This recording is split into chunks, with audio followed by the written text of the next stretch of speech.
Au nom du Père et du Fils et du Saint-Esprit. Amen. Shalom bien-aimés frères et sœurs dans le Seigneur. Nous sommes aujourd'hui le mercredi 8 juillet 2020 et nous méditons l'évangile selon Saint Matthieu chapitre 10, versets 1 à 7. Je suis Edgar Assoy et par mon baptême, j'ai été envoyé proclamer la bonne nouvelle du salut en Jésus-Christ. À vous, grâce et paix de la part de Dieu notre Père et de notre Seigneur Jésus-Christ qui nous a arrachés de ce monde des ténèbres, qui nous a arrachés des griffes du diable. À lui soit la gloire pour les siècles des siècles. Amen. L'évangile de ce jour déclare: en ce temps-là, Jésus appela ses 12 disciples et leur donna le pouvoir d'expulser les esprits impurs et de guérir toute maladie et toute infirmité. Plus loin, ces 12, Jésus les envoya en mission avec les instructions suivantes. Ne prenez pas le chemin qui mène vers les nations païennes et n'entrez dans aucune ville des Samaritains. Allez plutôt vers les brebis perdues de la maison d'Israël. Sur votre route, proclamez que le royaume des cieux est tout proche. Alors cela peut un peu choquer ou ça paraît contradictoire parce que c'est Jésus qui nous dit dans l'évangile, allez de par toutes les nations, proclamer la bonne nouvelle du salut en Jésus-Christ, baptisez-les au nom du Père et du Fils et du Saint-Esprit, ceux qui croiront. Mais ici, il nous dit, il donne comme instruction quelque chose de contradictoire. Il y a un paradoxe ici. Il dit, ne prenez pas le chemin qui mène vers les nations païennes et n'entrez dans aucune ville des Samaritains. Allez plutôt vers les brebis perdues de la maison d'Israël. Pour comprendre cette instruction du Seigneur, il faut aller dans le livre des Actes des Apôtres, chapitre 13, versets 45 à 46.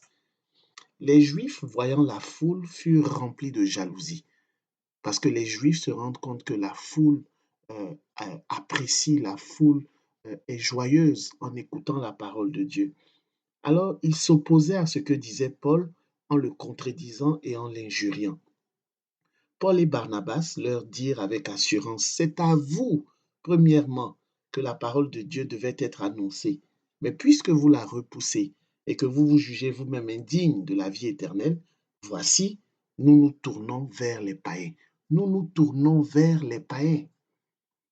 Et l'apôtre Paul dira plus tard, plus loin, que nous avons été établis comme lumière des nations. Je t'ai établi pour la lumière des nations, pour porter le salut jusqu'aux extrémités de la terre. Alors, en premier lieu, le peuple choisi de Dieu, le peuple d'Israël, c'est celui-là à qui la bonne nouvelle était adressée. En premier lieu, Israël avait préséance sur toutes les nations païennes. Mais ça n'exclut pas pour autant toutes les nations païennes. Mais en priorité, il faut aller étape par étape, je dirais. En priorité, il fallait d'abord annoncer l'évangile aux brebis perdues d'Israël et ensuite l'annoncer au peuple païen. Pourquoi j'intitule ici cette réflexion le baptême? On voit que Jésus envoie, c'est l'envoi en mission. Et j'aimerais te dire que par ton baptême, le baptême fait de toi un envoyé. Tu es baptisé et tu es envoyé. Le pape François déclare: baptisé et envoyé, l'Église en mission dans le monde. Le pape François dit: c'est un mandat qui nous touche de près. Je suis toujours une mission. Tu es toujours une mission. Tout baptisé et tout baptisé est une mission. Celui qui aime se met en route, se met en mouvement. Il est poussé en dehors de lui-même et il est attiré et attire. Il se donne à l'autre et tisse des relations qui engendrent la vie. Je suis toujours une mission, tu es toujours une mission. Tout baptisé et tout baptisé est une mission.